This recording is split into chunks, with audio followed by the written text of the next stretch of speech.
Hello all welcome to Suman TV. నేను మీ Ashwini. So right now మనతో పాటు ఉన్నారు స్పార్కల్ నుంచి న్యూట్రిషనిస్ట్ వినీలా గారు. మ్యామ్‌తో మాట్లాడదాం. హలో అండి. హాయ్ అశ్విని. ఎలా ఉన్నారు? బాగున్నాను. మీరెలా ఉన్నారు? నేను కూడా చాలా బాగున్నాను. యాక్చువల్లీ మిమ్మల్ని ఎలా ఉన్నారని అడగక్కర్లేదేమో. ఎవర్ గ్రీన్ ఎప్పుడు బావుంటారు. Thank you.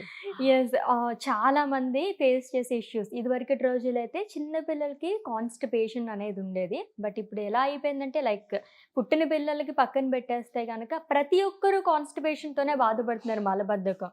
దాని గురించి ఏంటంటే సిరప్స్ గానీ, టాబ్లెట్స్ గానీ ఇవి యూజ్ చేసేస్తున్నారు. బాడీ అది తీసేసుకొని దానికి అడిక్ట్ అయిపోయి సిరప్స్ గానీ ఇవి యూజ్ చేస్తే గానీ నార్మల్‌గా వాళ్ళు మార్నింగ్ ఈ ప్రక్రియలన్నీ అవే పరిస్థితి లేకుండా అయిపోయింది. ఎందుకంటారు?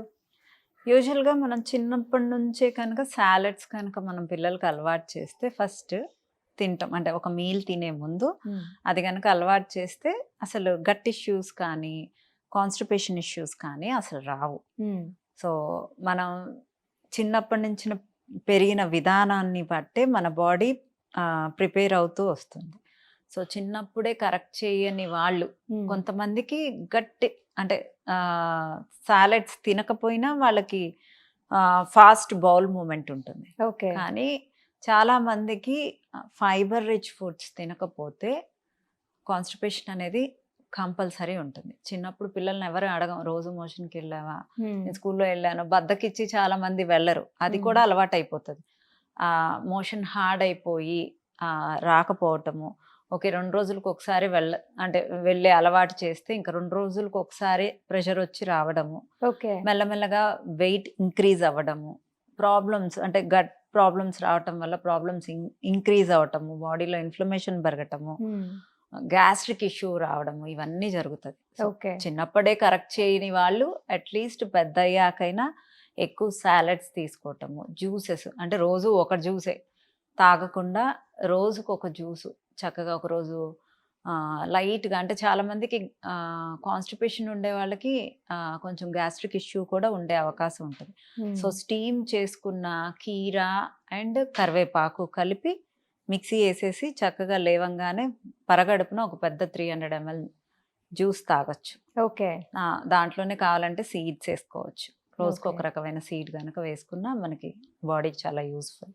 ఒకరోజు కొత్తిమీర, ఒకరోజు పుదీనా, మునగాకు చాలా పవర్‌ఫుల్ అనమాట.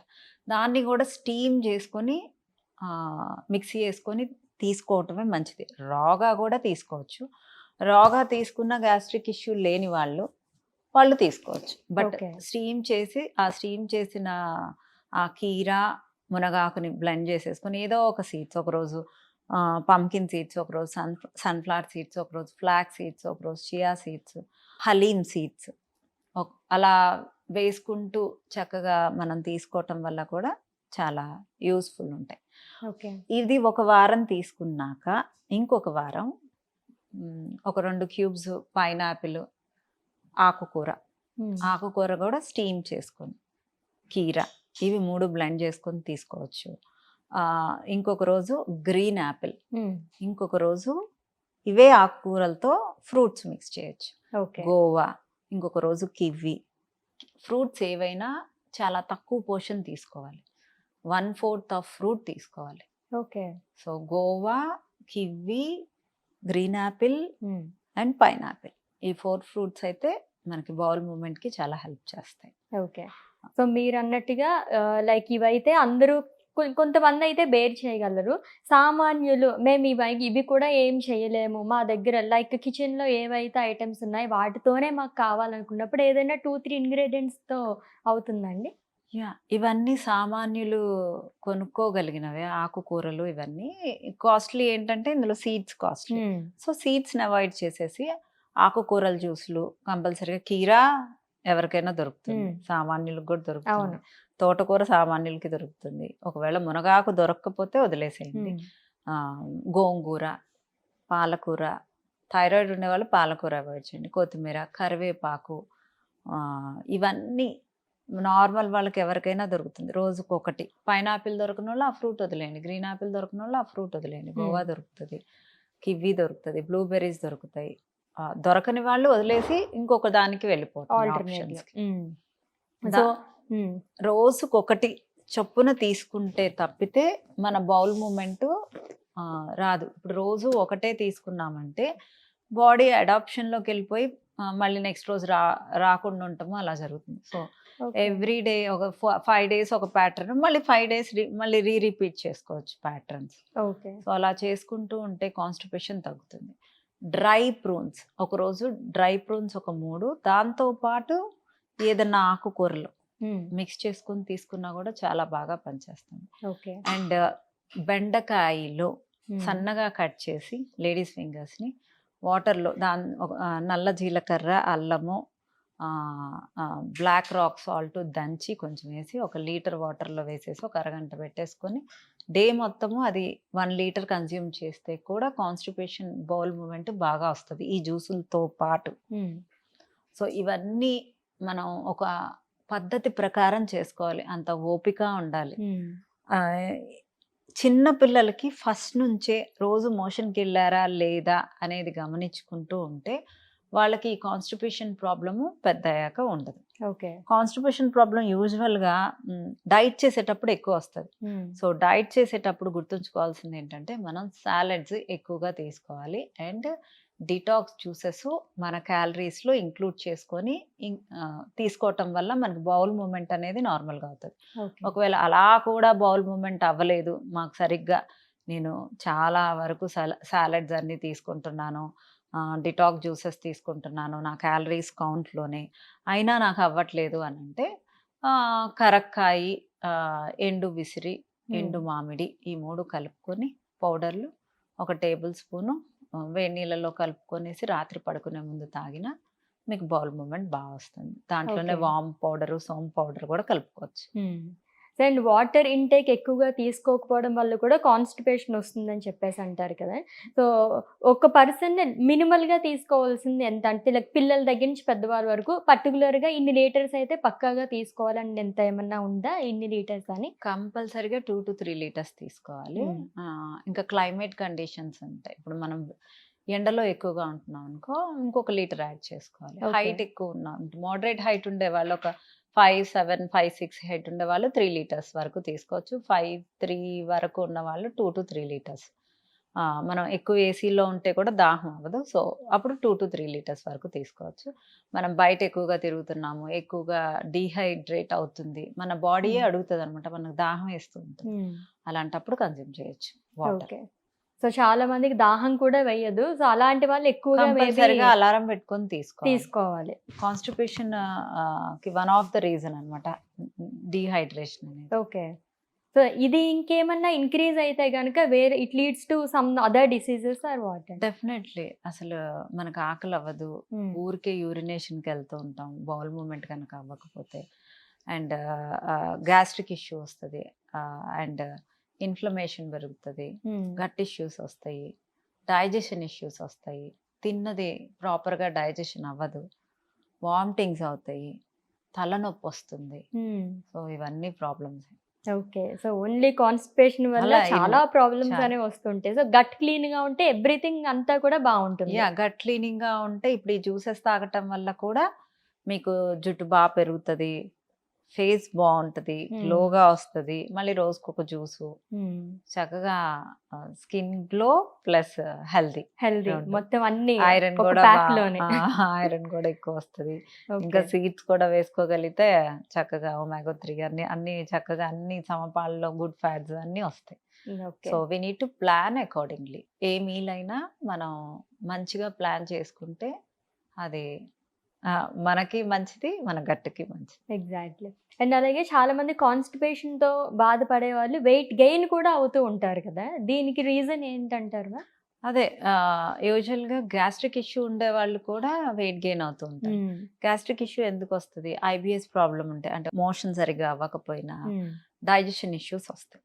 డైజెషన్ ఇష్యూ వచ్చినప్పుడు మనం తిన్న ఫుడ్ ఏది సరిగ్గా డైజెస్ట్ అవ్వక, ఆ డైజెస్ట్ అవ్వకుండా గ్యాస్ట్రిక్ ఇష్యూ పెరిగిపోయి మనం ఏం తిన్నా అవి అబ్జార్బ్ సరిగ్గా అవ్వక ఫ్యాట్ కింద కన్వర్ట్ అవుతాయి. ఓకే.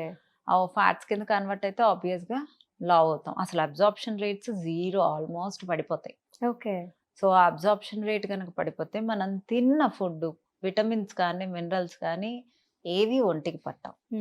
సో ఆబ్వియస్గా అవన్నీ క్యాలరీస్ కిందే కౌంట్ అయిపోతాయి తప్పితే మనకేం ప్రయోజనాలు ఉండవు. అవును. అండ్ ఏదైనా తీసుకున్నా సరే ఒక టైం అనేది కంపల్సరీ ఉండాలి. పడుకునే ముందు ఏ టైంలోపు మొత్తం మనం ఫినిష్ చేసుకోవాలి? మన మీల్ అనేది బిఫోర్ స్లీప్ అనేది ఎప్పుడు ఫినిష్ చేసుకుంటే మంచిది? 7:00 ఇస్ ద లాస్ట్ టైము. ఇంక లేదు అంటే 8కి. తిన్న తర్వాత ఒక 3 అవర్స్ పడుకోవద్దు. 3 అవర్స్ తర్వాత పడుకోవచ్చు. 11 లోపల పడుకోవచ్చు. 7కి ఆపేస్తే ఇట్స్ వెరీ గుడ్. 6-7. 6కి ఆపేసే వాళ్ళకి ఇంకా అమృతం అనమాట. అవును. మన ఇన్సులిన్ స్పైక్స్ అనేది పడుకునే ముందు లో అయిపోవాలి. మనం హెల్దీగా ఉండాలి అంటే. లావు, సన్నము పక్కన పెడితే హెల్దీ ఈజ్ డిఫరెంట్ అండ్ లావు, సన్నము is different. Being healthy is important than reducing your fat. అంటే ముందు లావుగా ఉన్నావు, నేను లావుగా తగ్గాలి అని క్రాష్ డైట్స్ అన్ని చేస్తూ ఉంటారు. No, you need to eat healthy and cut down your fat. Then only you will become healthy. And metabolic రేట్ని బూస్ట్ చేసుకుంటూ, ఇమ్యూన్ సిస్టమ్ని బెటర్ చేసుకుంటూ, మీ హెల్త్ని, గట్ ఇష్యూస్ని, గట్ ప్రాబ్లమ్స్ రాకుండా మీకు కావాల్సిన రైట్ విటమిన్స్, మినరల్స్ అన్నీ, ఈ వైటమిన్స్ అన్నీ కరెక్ట్గా వెళ్తున్నాయా లేదా, మీరు గుడ్ ఫ్యాట్స్ ఎక్కువ తీసుకుంటున్నారా, ఎంత క్యాలరీస్ తీసుకుంటున్నారు, మీరు ఎంత టైం అంటే ఎన్నింటికి పడుకుంటున్నారు, ఎంత టైం పడుకుంటున్నారు అనేది అన్నీ చక్కగా కనుక చూసుకుంటే మీరు చేస్తున్న డైట్ మీ ఫేస్లో కనపడిపోతుంది. సో ఇట్ రిఫ్లెక్ట్స్ అంటారు కదా, అలాగా ఇంటర్నల్గా కాదు, ఎక్స్టర్నల్గా కాదు, ఏదన్నా మనం చూడగానే మనుషులను తెలిసిపోతూ ఉంటుంది వీళ్ళు ఎలా ఉన్నారు, హెల్దీగా ఉన్నారా లేదా అని చెప్పేసి. కరెక్ట్ మీరు అన్నది. లావాస్ అన్న పైన ఈ మధ్యన ఎక్కువ కాన్సన్ట్రేట్ చేసేస్తున్నారు అందరూని. బట్ అది కాదండి, హెల్దీ వేలో మనం మేనేజ్ చేసుకోవాలి డైట్ అనేది. అండ్ సన్నగా ఉన్నాము, ఎంత వెయిట్ ఉన్నాము, ఇవన్నీ కూడా చాలా ఇంపార్టెంట్. ఇప్పుడు సన్నగా ఉన్నాము అని ఏదంటే అది తినలేము కదా.